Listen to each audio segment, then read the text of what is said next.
Queridos, eu gostaria de convidar vocês a abrirem a Bíblia no Salmo de número 115. Salmo 115, leremos do versículo 1 ao versículo 15. Salmo 115, do 1 ao 15. Eu tive o privilégio de compartilhar essa palavra há alguns dias no nosso culto de sábado. E desde então, Deus tem queimado essa palavra no meu coração de uma forma muito intensa. E Deus tem me confrontado muito com esses textos e com essas coisas que nós vamos falar aqui hoje à noite. Então eu trago essa reflexão com muito temor no meu coração, meus irmãos, sabendo que, como nós sempre dizemos, é sempre para nós que nós pregamos primeiro. O pregador prega para si mesmo primeiro, mas eu quero dizer que tem sido um processo para mim entender na minha própria vida como que essas realidades elas devem se aplicar. E nós vamos falar nessa noite, continuar falando um pouco sobre a família, mas nós vamos falar um pouco sobre a idolatria dentro da família, destronando os ídolos na família. Como eu falei, é uma palavra bastante elucidadora para mim, e eu gostaria de convidar vocês, mais uma vez, a nós orarmos antes de lermos o texto bíblico, consagrando esse momento e pedindo para que Deus fale poderosamente aos nossos corações. Senhor Jesus, nós estamos diante da Tua palavra, e nós queremos acalmar o nosso coração, e queremos levar a nossa mente cativa à obediência de Cristo Jesus. E te pedir, ó Deus, que algo do céu caia no nosso coração nessa noite. Que o Senhor abra as mentes e os corações aqui presentes. E o Senhor coloque a tua semente ali dentro. Ó Deus, e que as famílias aqui sejam abençoadas nessa noite. Abençoadas ao colocarmos o Senhor em primeiro lugar na nossa vida, ó Deus. Que as famílias floresçam e que os relacionamentos floresçam, ó Deus. E que o Senhor alcance a nossa casa uma vez mais. Nós oramos, ó Deus, em nome de Jesus. Amém. Vamos ler o texto do Salmo 115. Não a nós, Senhor, nenhuma glória para nós, mas sim ao teu nome, por teu amor e por tua fidelidade. Porque perguntam as nações, onde está o Deus deles? O nosso Deus está nos céus e pode fazer tudo o que lhe agrada. Os ídolos deles, de prata e ouro, são feitos por mãos humanas. Têm boca, mas não podem falar, olhos, mas não podem ver, têm ouvidos, mas não podem ouvir, nariz, mas não podem sentir cheiro, têm mãos, mas nada podem apalpar, pés, mas não podem andar, e não emitem som algum com a garganta. Tornem-se como eles, aqueles que os fazem, e todos os que neles confiam. Confie no Senhor, ó Israel, Ele é o seu socorro e o seu escudo. Confiem no Senhor, sacerdotes, Ele é o seu socorro e o seu escudo. Vocês que temem o Senhor, confiem no Senhor, Ele é o seu socorro e o seu escudo. O Senhor lembra-se de nós e nos abençoará. Abençoará os israelitas, abençoará os sacerdotes, abençoará os que temem no Senhor, do menor ao maior.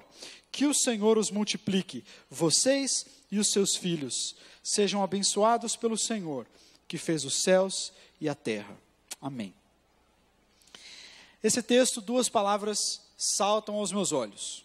A primeira, confiança. Confiem no Senhor. E em segundo lugar, a bênção. E Ele vos abençoará. Esse texto contrasta o Deus único e verdadeiro, Deus de Israel, com os ídolos. E ele diz, os deuses deles, os ídolos feitos de prata, de ouro, de madeira, esses ídolos, eles têm boca, mas não falam, eles têm pés, mas não andam, eles são falsos deuses. E as pessoas que colocam a confiança nesses ídolos, elas padecem. Mas nós não, nós confiamos no Senhor, depositamos a nossa confiança nele e sabemos que Ele nos abençoará. Ele abençoará a nossa casa, Ele abençoará a nossa família, Ele abençoará a nossa descendência, Ele abençoará tudo aquilo que fizermos, porque nós colocamos a nossa confiança nele. E toda família que deseja cumprir o propósito de Deus para ela, e toda família que deseja ser abençoada, todo casamento que deseja ser abençoado, todos os pais que desejam que a sua relação com seus filhos seja uma relação abençoada, devem colocar a sua confiança no Senhor. Devem colocar o Senhor em primeiro lugar. Não devem confiar em outras coisas para abençoar a sua família. Isso quer dizer que Deus abençoa mais a sua família do que qualquer outra coisa que você possa eleger no lugar de Deus. Deus abençoa mais a sua família do que todos os seus projetos para a sua própria família. Do que o seu trabalho pode fazer pela sua família. Do que o dinheiro pode fazer pela sua família. Se você quer que a sua casa seja abençoada, confie no Senhor. E Ele nos abençoará. Esse é o núcleo desse texto. E quando a gente lê sobre idolatria, tem uma percepção errada que muitas pessoas têm, que a Bíblia fala bastante de idolatria, porque a Bíblia é um livro antigo. E se você olhar as páginas bíblicas, no Antigo Testamento ou no Novo Testamento, a Bíblia sempre fala sobre idolatria. E a Bíblia sempre desafia os ídolos. A gente vê muito isso. Quando a gente fala de idolatria no Antigo Testamento, a gente já lembra do profeta Elias, né? E lembramos de vários outros textos como esses, como um texto de Isaías, que fala assim, a pessoa, ela pega um pedaço de madeira e o adora, e depois ela pega o que restou daquela madeira, que ela construiu o ídolo, e coloca no fogo para se aquecer. Então é uma denúncia da falsidade dos ídolos. E no Novo Testamento também a gente fala bastante sobre ídolo na Bíblia. Quem fala mais é o apóstolo Paulo. E aí algumas pessoas vão falar assim, não, mas a Bíblia fala sobre idolatria porque é um livro antigo. E foi um livro escrito numa época e para alguns lugares onde havia muito paganismo. Havia muita idolatria, culto a deuses falsos e tal, né? E Paulo também. Paulo pregava em contextos muito pagãos da teologia greco-romana, tinha aqueles deuses todos. Então é por isso que a Bíblia fala sobre idolatria. Mas hoje em dia a gente já não tem mais isso. Hoje em dia a idolatria já não nos afeta tanto. E aí algumas pessoas falam assim, idolatria, bom, graças a Deus isso aí já está ok na minha vida, já estou tranquilo. Eu adoro a Deus, eu estou aqui na igreja. Mas quando a gente vê o apóstolo Paulo, por exemplo, ele não desafia só os pagãos a deixarem os ídolos. Mas em alguns momentos Paulo fala, inclusive, contra a idolatria dos judeus. Aí você fala assim, puxa, mas espera aí, os judeus adoravam o Deus vivo e verdadeiro. Como que Paulo vai denunciar a idolatria dentro do judaísmo? Paulo lá em Gálatas, em outros lugares também, em Filipenses, vai dizer assim, olha, cuidado, que se vocês começarem a depender da lei, da observância da lei, vocês vão se esquecer da graça, vocês vão decair da graça. E aí a lei vai virar um ídolo para vocês. Vocês vão deixar de adorar a Deus através de Jesus para tentar cumprir toda a lei. E aí vocês podem correr o perigo e o risco de se tornarem idólatras, mesmo adorando e conhecendo Deus vivo e verdadeiro. Olha só que interessante. Então a Bíblia fala sobre idolatria, meus irmãos, tanto no Antigo quanto no Novo Testamento, não é porque eram lugares pagãos, ou os tempos antigos eram mais idólatras do que hoje, não. O problema da idolatria é um problema humano, é um problema nosso.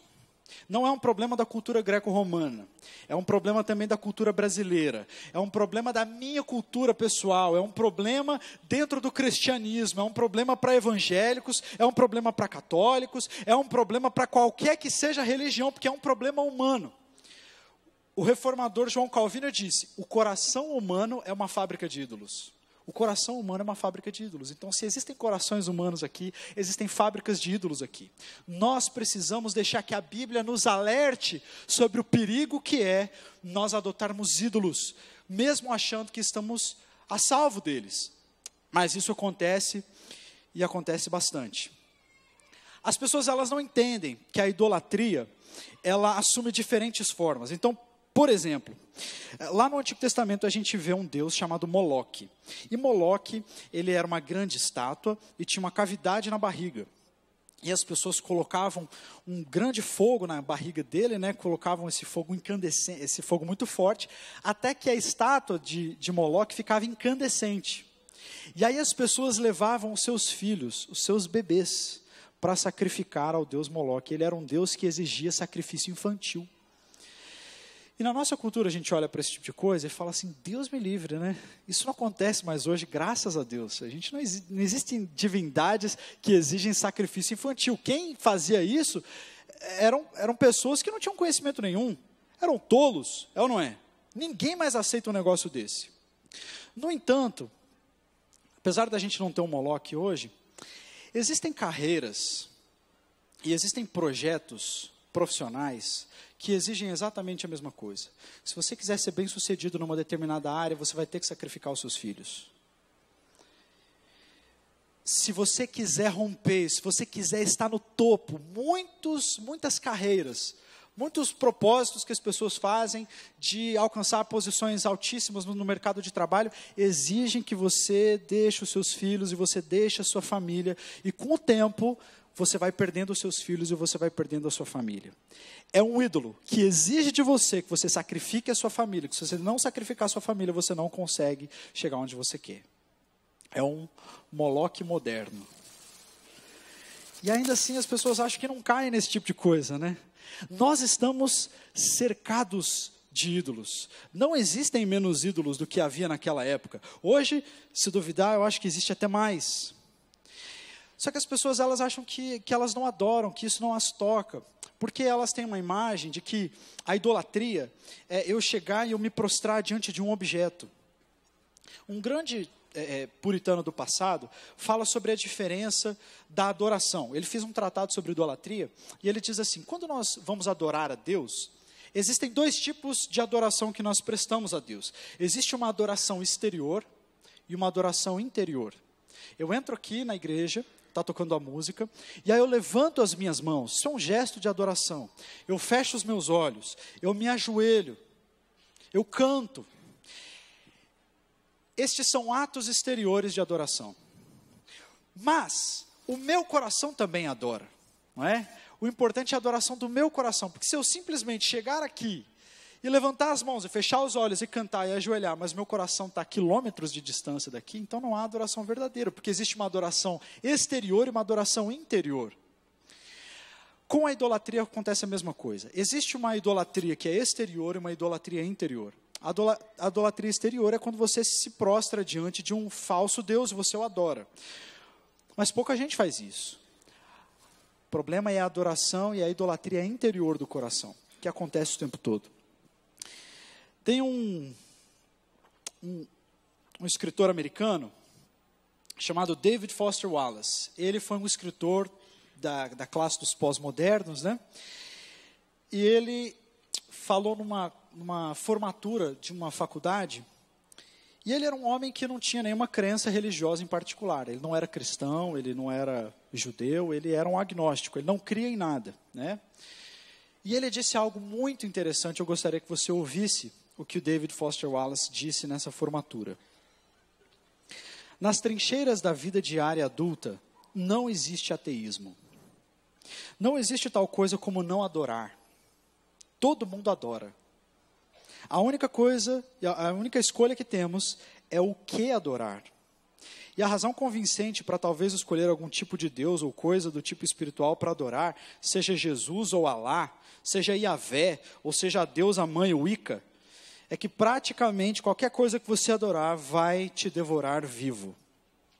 Se você adora o dinheiro e as coisas materiais, se são elas que te dão real significado da vida, então você nunca vai ter o suficiente. É a verdade. Adore o seu corpo e a beleza exterior e a sedução sexual, e você sempre se sentirá feio. E quando o tempo e a idade começarem a aparecer com seus efeitos, você morrerá 1 milhão de mortes antes dela chegar, finalmente. Adore o poder, e você sempre vai se sentir fraco e com medo. E vai precisar cada vez mais ter poder sobre os outros para conseguir satisfazer o seu próprio medo. Adore o seu intelecto, ser visto como inteligente, e você vai acabar se sentindo estúpido, uma fraude, sempre prestes a ser descoberto.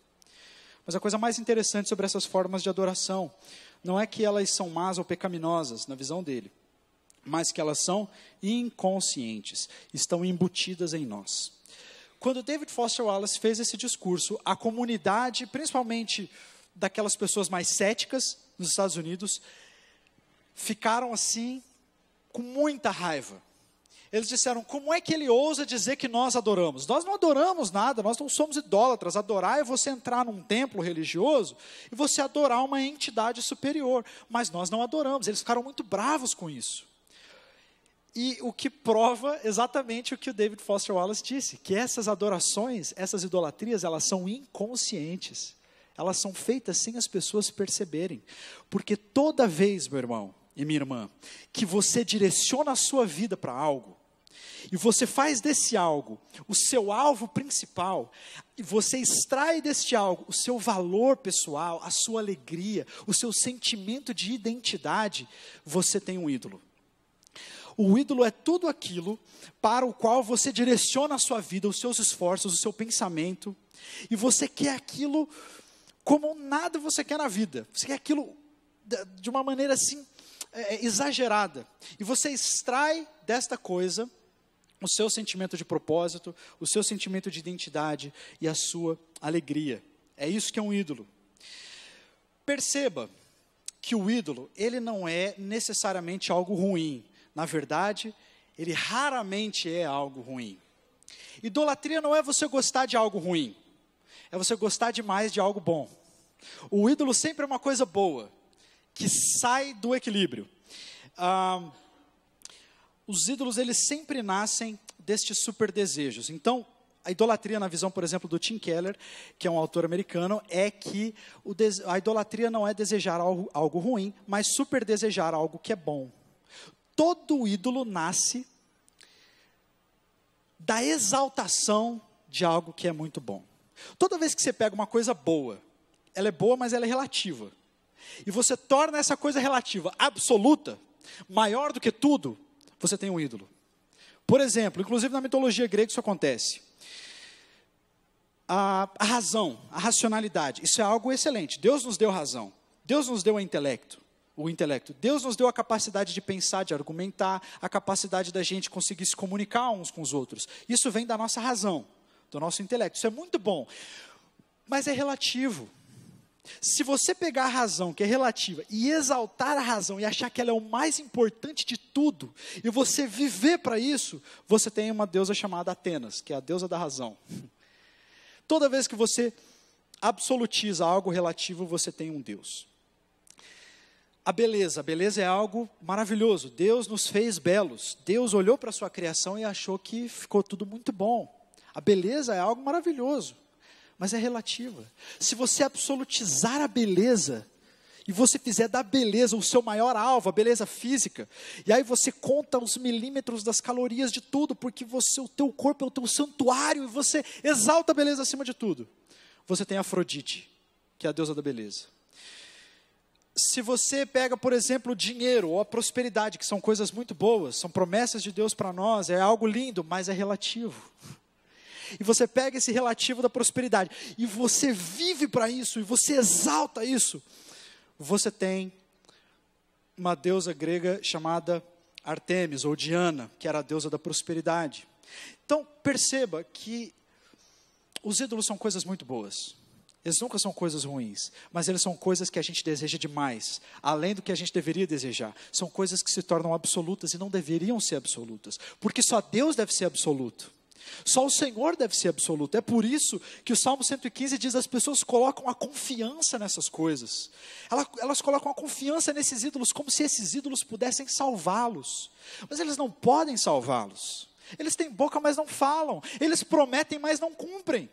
A pessoa que ela vive em função deste ídolo, ela vai terminar a vida insatisfeita, porque o ídolo nunca vai conseguir te suprir. É o que o David Foster Wallace falou: adore a beleza física, e na hora que a idade começar a chegar, meu irmão, minha irmã, essa pessoa vai entrar em depressão, vai lutar contra o envelhecimento com todas as armas. Por quê? Porque ela não pode perder aquilo que é mais precioso, aquilo que é absoluto. Porque uma vez que ela perde aquilo, ela perde também o seu significado, ela perde o sentido da vida. Então, uma maneira de nós identificarmos os candidatos a ídolos na nossa vida, lembrando que ídolos são coisas boas, são bênçãos que Deus nos dá e que nós absolutizamos. Uma boa pergunta a se fazer é: o que você tem mais medo de perder? Para pensar nisso. O que você tem mais medo de perder? O que na sua cabeça significaria a destruição total da sua vida? O que você não conseguiria jamais entregar para Deus? Abrir mão. Isso tem uma grande possibilidade de ser um candidato a ídolo no seu coração. O que te faria dizer assim, cara, minha vida acabou. Minha vida acabou. Eu vou me jogar de uma ponte. Eu não tenho mais razão para viver. É se acabar o namoro? Não, se a pessoa desistir de mim, meu Deus, não existe vida fora dessa pessoa. Eu estava até ouvindo esses dias uma música que eu gostava bastante, até uma música secular, uma das minhas preferidas. E depois que eu comecei a estudar isso aí, eu comecei a perceber algumas coisas que eu não estava percebendo antes. E eu percebi que essa música começava com uma declaração idólatra, onde uma pessoa, cantando romanticamente para outra, diz assim: tome a minha vida e tome tudo que eu sou. Isso é um culto. Se você diz isso para uma pessoa, isso é um culto, isso é uma atitude de adoração. Tome a minha vida e tudo que eu sou. E o dia que essa pessoa não te quiser mais, acabou a sua vida e tudo que você é. Percebe como um ídolo sempre quebra o nosso coração? O ídolo nunca é suficiente. E essas coisas, elas acontecem o tempo todo, estão à nossa volta. O ídolo, ele sempre vai te magoar e sempre vai quebrar o seu coração. Os ídolos são sempre violentos. O ídolo sempre pede tudo que você tem, sem te dar a garantia de nada em troca. Então, se você é um atleta, e você coloca a sua carreira esportiva como o auge da sua vida, você vai se dedicar ao máximo, dia e noite, alimentação, porque você quer chegar ali, você quer ser o melhor de todos. Aos poucos, esse desejo de ser apenas um atleta e de ser excelente, começa a se transformar numa obsessão, e agora você precisa ser o primeiro. E aí o atleta começa a tomar esteroide, e ele começa a minar a própria saúde, porque ele quer ser o primeiro, porque ele quer ganhar medalha, então ele começa a fazer coisas erradas. E aí ele é pego no doping. E aí ele perde o seu ídolo. Existe uma pesquisa de uma associação de psiquiatria nos Estados Unidos que diz que os atletas são é o grupo profissional que é mais acometido de depressão profunda depois de se aposentar. Por quê? Porque eles viveram para isso a vida inteira. E uma vez que eles não têm mais a carreira, para que eu vivi todo esse tempo? Para que eu me dediquei todo esse tempo? A carreira era algo bom, mas não era para se tornar absoluto. Isso acontece também com a família, gente. Se você quer que a sua família seja abençoada por Deus, a coisa mais importante que você deve fazer é colocar Deus no centro e não a família. É colocar Deus em primeiro lugar, porque se Deus estiver em primeiro lugar, a sua família vai ser abençoada, o seu casamento vai ser abençoado. Mas se você colocar o seu casamento em primeiro lugar e Deus em segundo, você vai minar o seu próprio casamento. Se você colocar os seus filhos em primeiro lugar, acima de Deus, infelizmente você vai fazer um grande mal para os seus filhos, e não bem. Então sempre que você se dedica ao máximo para um ídolo, ele pede tudo que você tem e nunca te garante nada em troca. Existe uma história bem conhecida de nós, onde Deus confronta um homem sobre a sua idolatria dos seus filhos, ou do seu filho. Aconteceu com Abraão, é ou não é? Deus falou com Abraão: Abraão, eu vou te dar um filho, e esse filho, através dele eu vou cumprir a grande promessa que eu tenho para você. Abraão se apegou àquilo, com unhas e dentes, e ele pegou aquela bênção que Deus daria para ele, que era o filho e a promessa, e ele colocou isso acima de Deus, e ele acabou fazendo tudo errado. Ele colocou aquilo acima de Deus. Depois, quando Isaac nasce, Deus faz o segundo teste com ele. Falou: Abraão, você já errou uma vez na história, porque você não aguentou esperar, porque você achou que aquilo era mais decisivo para você, ter o filho era mais decisivo para você do que eu. Então agora está na hora de você sacrificar Isaac. Vamos ver se Isaac ocupa o primeiro lugar no seu coração. E graças a Deus, Abraão passou nesse teste. Mas veja como que é muito fácil nós pegarmos bênçãos que Deus nos dá e elevarmos essas bênçãos e absolutizarmos essas bênçãos e fazermos delas ídolos. É muito fácil. Olha só, por exemplo, o que diz Jonathan Edwards. A sociedade humana é profundamente fragmentada quando algo que não seja Deus se torna o nosso amor supremo. Então a vida se fragmenta quando Deus não está no centro. Se o nosso objetivo supremo na vida é o bem da nossa família, a nossa tendência será nos importar menos com as outras famílias. Se o nosso objetivo supremo for o bem da nossa nação, tribo ou raça, tenderemos a ser racistas ou nacionalistas. Se o nosso objetivo primordial na vida for a felicidade individual, colocaremos os nossos interesses econômicos à frente de terceiros. Apenas se Deus for o nosso sumo bem e o centro da vida, o nosso coração se sentirá atraído não apenas por pessoas de todas as famílias, raças e classes, mas pelo mundo em geral. O que Edward está dizendo? Que quando Deus não está no centro, a vida entra em colapso. Quando Deus não é o valor absoluto, você absolutiza outras coisas. O trono do seu coração nunca está vazio, entenda isso. Se Deus não estiver sentado no centro do teu coração, outra coisa estará ali. Então, o que nós devemos fazer? Nós precisamos confrontar esses ídolos. Precisamos vê-los por aquilo que eles realmente são. E o ídolo, ele sempre é violento, ele sempre vai frustrar você. Algumas pessoas, por exemplo, pegam o relacionamento afetivo, seja o casamento ou o namoro, e esse relacionamento romântico, que é uma bênção que foi dado por Deus, ele começa a ser adorado com uma devoção desmedida. E aí esse relacionamento começa a se tornar outra coisa que ele não deveria ser. Um outro escritor chamado Ernest Becker, bem famoso, premiado inclusive, ele escreveu sobre isso, sobre essa necessidade de se dedicar a outra pessoa de uma forma até religiosa, né? Dentro de um relacionamento. Ele diz assim: a necessidade de se sentir valorizado é tão poderosa que nós endeusamos qualquer elemento que sirva de base para a nossa identidade e valor. A autoglorificação de que necessitava o homem em sua natureza é agora buscada no ser amado, na outra pessoa. E essa pessoa se torna o ideal divino na qual ela se realiza na vida. As necessidades espirituais e morais agora se encontram focadas em um indivíduo. Mas nenhum relacionamento humano é capaz de suportar o fardo do endeusamento. Se o seu parceiro é tudo, letra maiúscula, qualquer erro que ele ou ela cometa se tornará uma ameaça para você, uma grande desilusão. O que será que queremos quando elevamos os nossos parceiros a essa posição? Queremos nos livrar de toda a sensação de nulidade, saber que a nossa existência não foi em vão. Queremos redenção, nada menos do que redenção. E é desnecessário dizer que seres humanos não são capazes de prover redenção.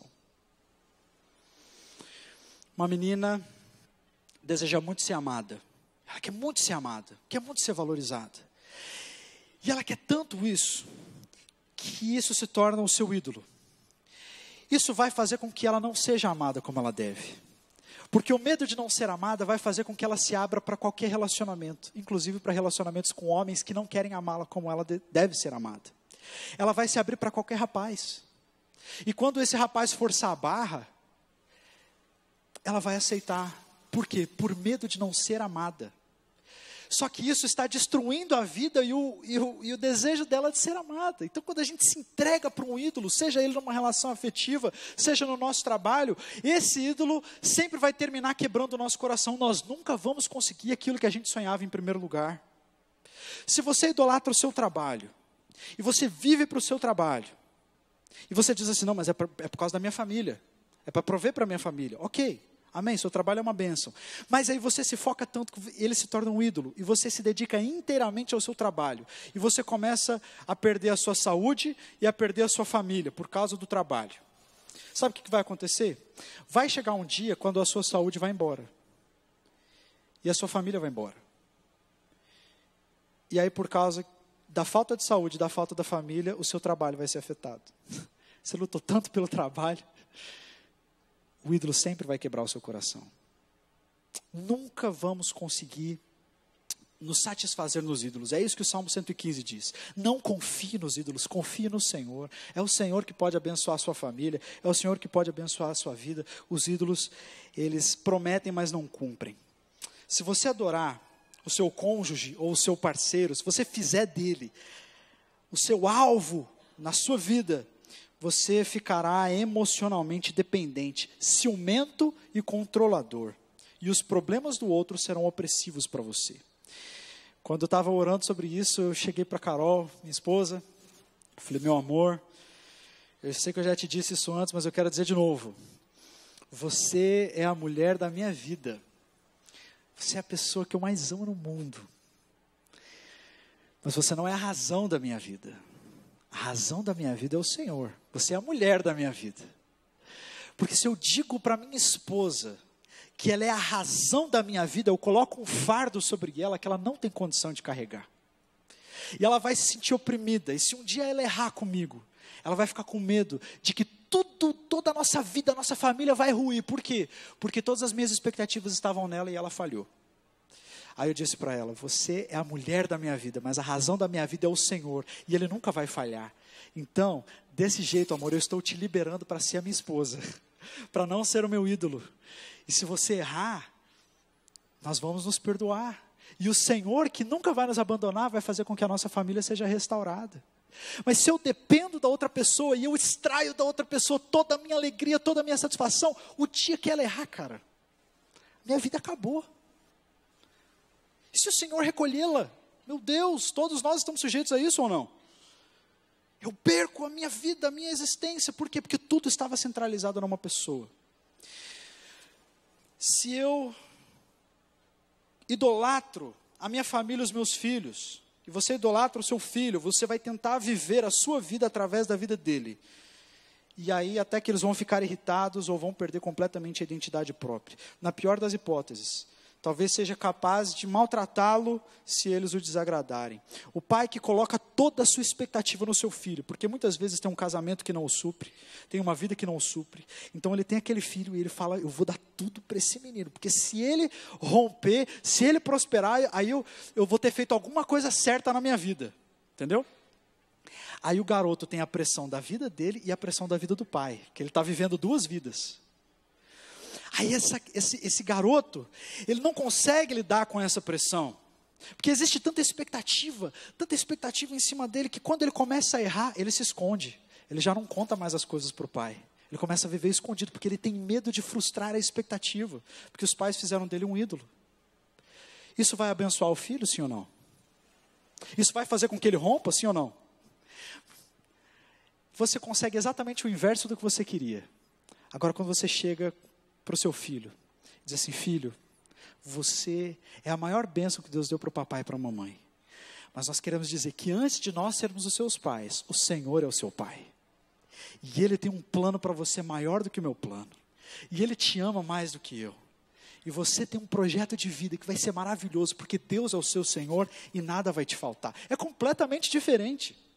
É completamente diferente. Eu mostro para o meu filho em casa como se relacionar com Deus é muito diferente de eu colocar toda a pressão em cima dele para que ele viva a vida que eu queria ter vivido e não consegui. Se você idolatra o seu trabalho, a sua vida profissional, você vai se tornar um viciado em trabalho, além de uma pessoa chata e vazia. Muitas vezes você vai poder perder a família. E talvez para manter o teu trabalho você tenha que fazer coisas que são antiéticas e erradas. Porque você não pode perder aquilo de forma nenhuma. Se você idolatrar o prazer, a gratificação e o conforto, você vai acabar viciado em alguma coisa. E vai acabar também escravo das suas estratégias de fuga. Se você idolatrar relacionamentos e a aprovação das pessoas, você sempre vai ficar ofendido quando as pessoas não gostarem de você. E a aprovação das pessoas vai ser o termômetro de se você está bem ou não. E aí você vai evitar crítica. Você não vai conseguir confrontar as pessoas, porque você tem medo de perder a aprovação delas. E se você perder a aprovação das pessoas, o seu mundo cai. Isso é um ídolo. Quando nós entendemos que nós fomos aceitos pelo Senhor, isso deve nos suprir de tal forma que nós não precisamos mais viver na dependência da aprovação das pessoas, nem daquilo que nós temos, nem daquilo que nós conseguimos fazer, nem do nosso sucesso profissional. Tudo isso é muito bom. Mas o único absoluto deve ser o Senhor. Adore qualquer coisa que não seja Deus. E essa coisa, esse ídolo, irá te devorar vivo. Porque um ídolo não dá conta de sustentar o peso dos seus sonhos. Um ídolo não dá conta de responder aos seus anseios mais profundos. Nenhuma criatura e nada na criação pode suprir um vazio pelo Criador. O trono é grande demais e os ídolos pequenos demais. Eles não dão conta. Por isso nós não devemos viver para os ídolos. E nós precisamos destroná-los. Como que a gente destrona um ídolo? Como que a gente reconsagra o trono do nosso coração a Deus? O segredo é amar o Senhor sobre todas as coisas. Isso garante que todas as outras coisas vão estar em equilíbrio. Agostinho de Hipona, o bispo, ele tem uma visão muito interessante sobre o que é pecado. Pecado, na nossa cabeça, é geralmente coisa ruim. Você faz uma coisa ruim, uma coisa pecaminosa, não é? Coisa que ofende a Deus. O pecado, na visão de Agostinho, é um amor desequilibrado. O amor desequilibrado é a raiz de todo o pecado. Ou seja, eu tenho a minha família, que deve ser amada em segundo lugar, porque Deus deve ser amado em primeiro, e a minha família deve ser amada em segundo. Se eu amar a minha família em primeiro, isso é uma raiz de pecado. Isso pode me levar a pecar, isso se torna idolatria. Então, se eu amo uma coisa que deveria ser amada em quinto lugar e eu amo ela em terceiro, eu começo a desequilibrar a minha vida. Os meus amores, as minhas afeições ficam desequilibradas e eu começo a pecar. Então, se eu me amo mais do que eu deveria, eu me torno autocentrado. Mas isso não quer dizer que eu não devo me amar. Eu devo me amar na medida que Deus deseja que eu me ame. Amém? Se eu amar o Senhor em segundo lugar, isso também é idolatria. É idolatria de tudo aquilo que eu coloquei em primeiro. Então, para Agostinho, esse desequilíbrio dos amores, o desequilíbrio das afeições, é a raiz de todo o pecado. No universo, o nosso sistema é solar. Por quê? Porque o Sol está no centro. E o Sol está no centro e os outros planetas e tudo que existe no espaço orbita em torno do Sol. Por quê? Porque o Sol é o corpo de maior massa que existe no universo. Então ele atrai todas as outras coisas. Se o Sol estiver no centro, a Terra vai fazer o seu percurso bonitinha. E a vida vai ser possível como é possível agora. E os outros planetas também vão ter sua órbita. Se o Sol estiver no centro. Agora tira o Sol do centro. O centro eletromagnético do universo. Tira o Sol do centro. Vai virar uma bagunça. Os planetas vão começar a se colidir e a vida se tornará impossível.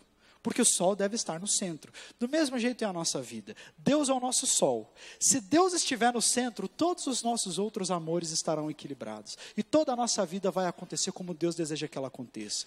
Mas se nós tiramos Deus do centro, não importa quão boa seja a coisa que colocaremos no lugar, o seu substituto, tudo vai entrar em desordem.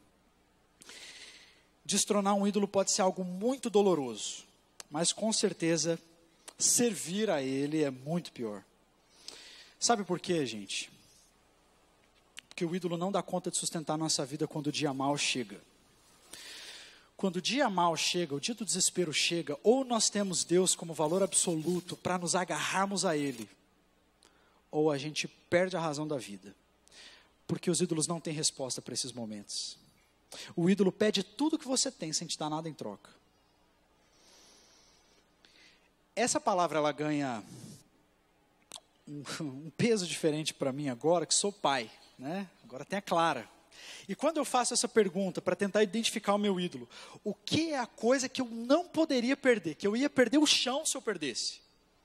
Que eu ia entrar em desespero? Primeira coisa que me vem na mente é a Clara. E aí eu falo, puxa vida, será que eu estou idolatrando a minha filha? Como é que eu faço isso? Como que eu não sentiria falta dela? Como que eu não me desesperaria em perder a minha filha?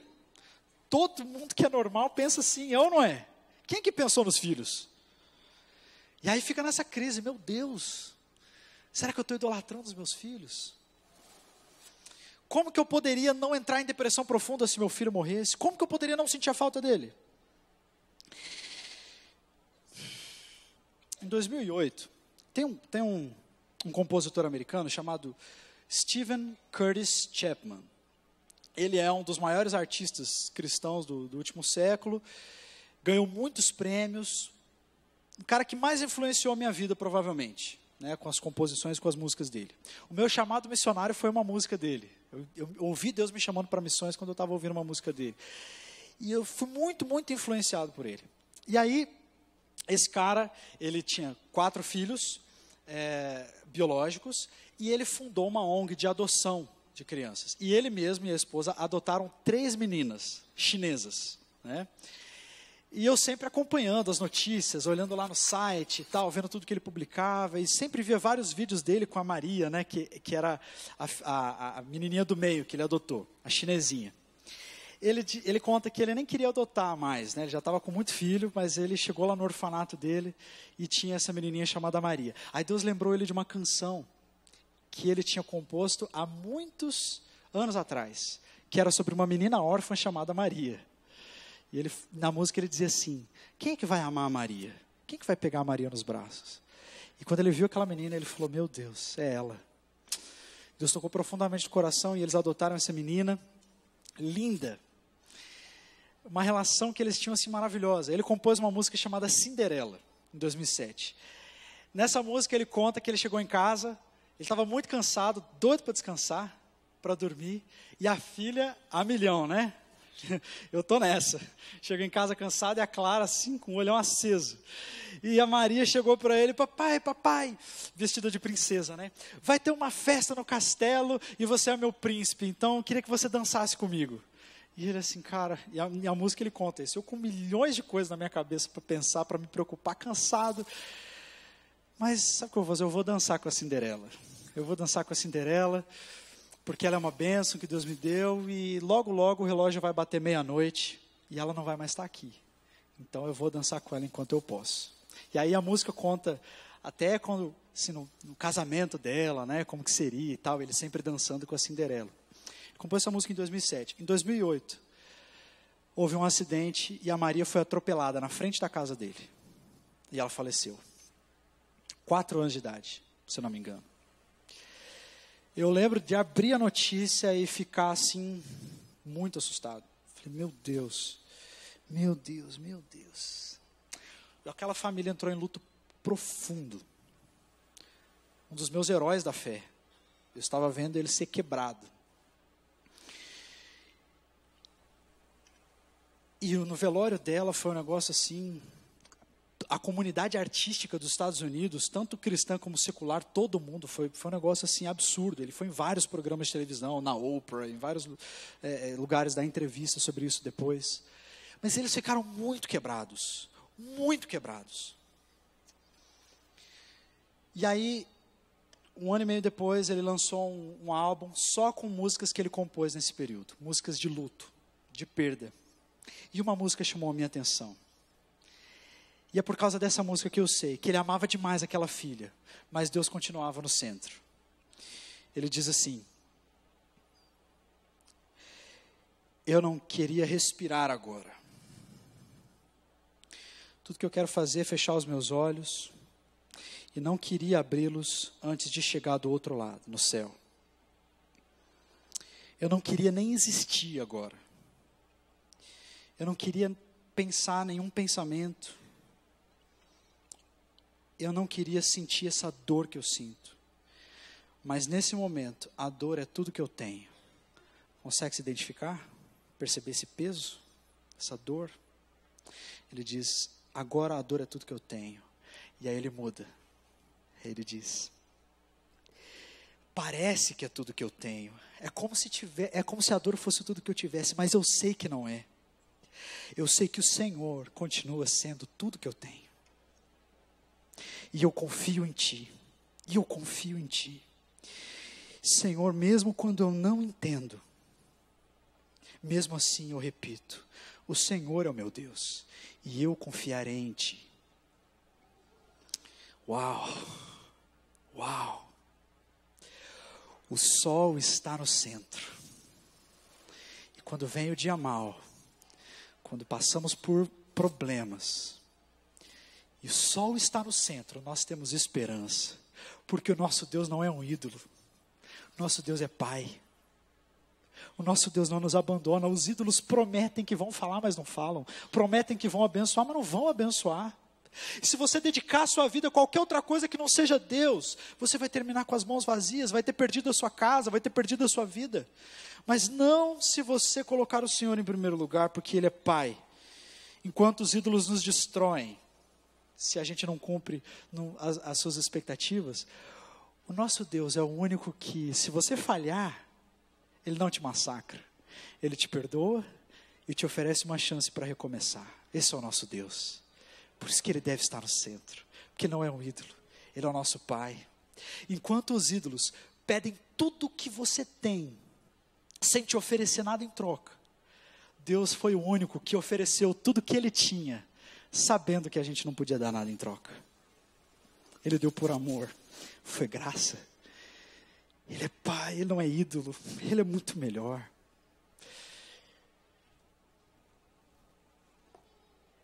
Só Jesus morreu na cruz por você. Não foi seu chefe. Não foi sua esposa. Não foram seus filhos. Não é sua carreira. Não foi o seu talento. Só Jesus morreu na cruz por você. Não entregue a nada o trono que é só dele. Nesses dias em que nós estamos orando pela família, eu creio que Deus deseja que nós coloquemos o sol no centro do nosso universo. Deus no centro da nossa vida.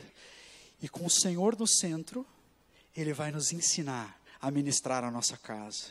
Como maridos ministrarem as suas esposas e aos seus filhos, como esposas aos seus maridos e aos seus filhos, como filhos aos seus pais. Mas isso não vai acontecer se o nosso coração estiver fragmentado em vários ídolos. Se nós estivermos dedicando a nossa vida e a nossa história a falsos deuses.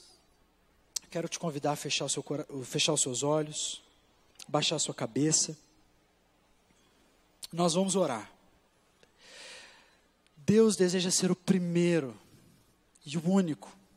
E todas as vezes que nós nos afastamos dessa verdade, a nossa vida começa a entrar em colapso, os planetas começam a colidir. Essa noite é a noite de você dizer: Senhor Jesus, eu te agradeço por todas as bênçãos que o Senhor me deu, mas eu quero que o Senhor seja o absoluto, o único. Eu não quero absolutizar nada que é relativo. Eu não quero colocar a minha esposa no centro e então oprimi-la com as minhas expectativas de que ela seja a resposta para os meus problemas. O Senhor é a resposta para os meus problemas. Senhor, eu não quero colocar o meu marido no centro da minha vida e esperar que ele me supra em coisas que só o Senhor pode me suprir. Eu quero que o Senhor seja o centro.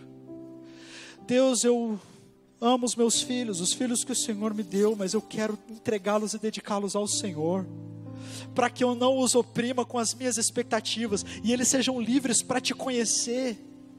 Porque se eu os oprimo com as minhas expectativas, eles vão achar que o Senhor faz a mesma coisa. Eu quero ser dentro da minha casa um pai para os meus filhos, como o Senhor é para mim, bondoso, gracioso, pleno. Senhor, eu quero colocar a minha carreira no lugar onde ela deve estar e valorizar aquilo que o Senhor tem me dado e não perder a minha vida por causa da minha carreira. Senhor Jesus, eu te agradeço pela minha saúde, pelo corpo, pela beleza, mas Senhor, eu não quero absolutizar isso. Eu quero que o Senhor seja o centro. Eu quero estar feliz ao me olhar no espelho, porque quando eu olhar no espelho eu vou ver uma filha, um filho amado do Senhor. Senhor, eu não quero viver esperando que as pessoas me elogiem. Eu quero ouvir do Senhor os teus elogios, olhar para a cruz e ficar satisfeito com o teu amor e entender que as pessoas, por melhores que sejam, elas não podem me suprir, porque eu já estou pleno. Senhor Jesus, assenta-te no trono do meu coração. Assenta-te no trono da minha alma. Eu quero consagrar a Ti o trono que é só Teu, que o Senhor comprou com Teu sangue, para que eu não vivesse escravizado por ídolos que não me amam, ídolos que não oferecem esperança para mim, ídolos que são mentirosos, ídolos que são violentos, ídolos que são enganadores. O Senhor morreu para mim, para que eu pudesse me relacionar contigo. Então, Senhor, assenta-te no Teu trono, seja o Senhor o centro da minha vida, da minha história e da minha casa. E aí eu colocarei a minha confiança em Ti, como diz o Salmo. Eu colocarei a minha confiança em Ti. Confie no Senhor, ó Israel, Ele é o seu socorro e o seu escudo. O seu socorro e o seu escudo não é o seu marido ou a sua esposa, ou o seu filho, ou o dinheiro, ou o trabalho, ou a beleza física. Confie no Senhor, Ele é o seu socorro e o seu escudo. Vocês que temem o Senhor, confiem no Senhor, Ele é o seu socorro e o seu escudo.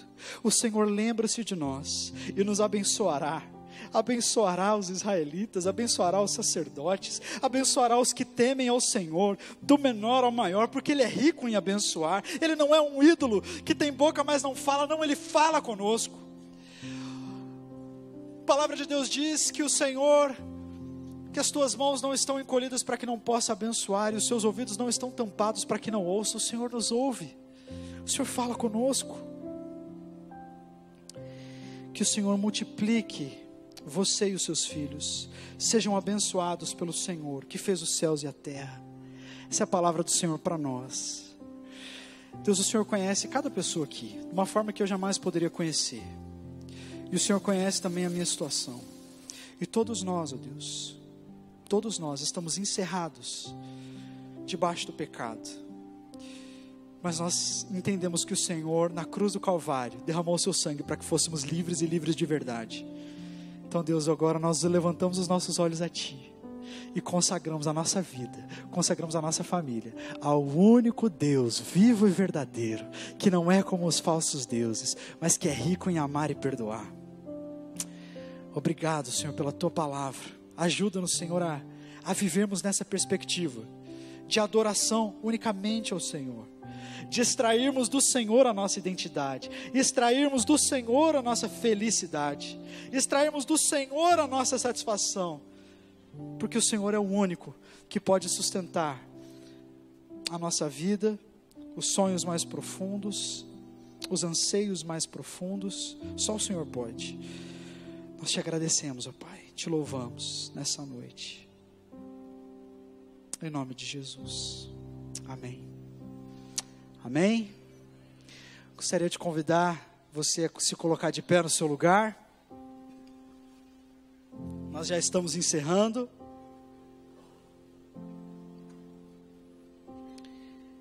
A minha oração, meu irmão, minha irmã, é que Deus continue falando ao teu coração.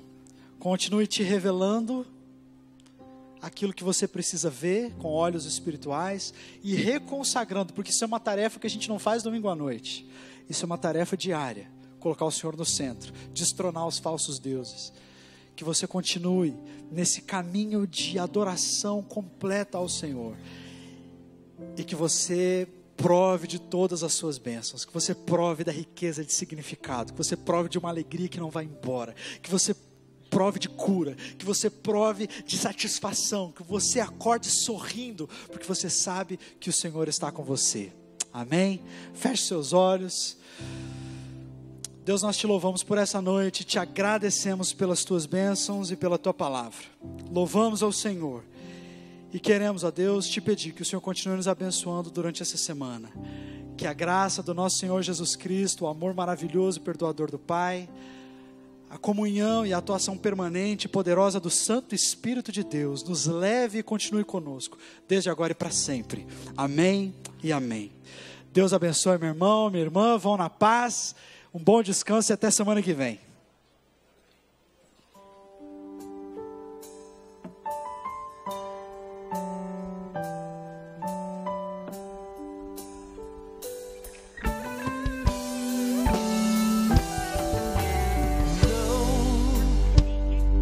Esse não pode ser teu fim.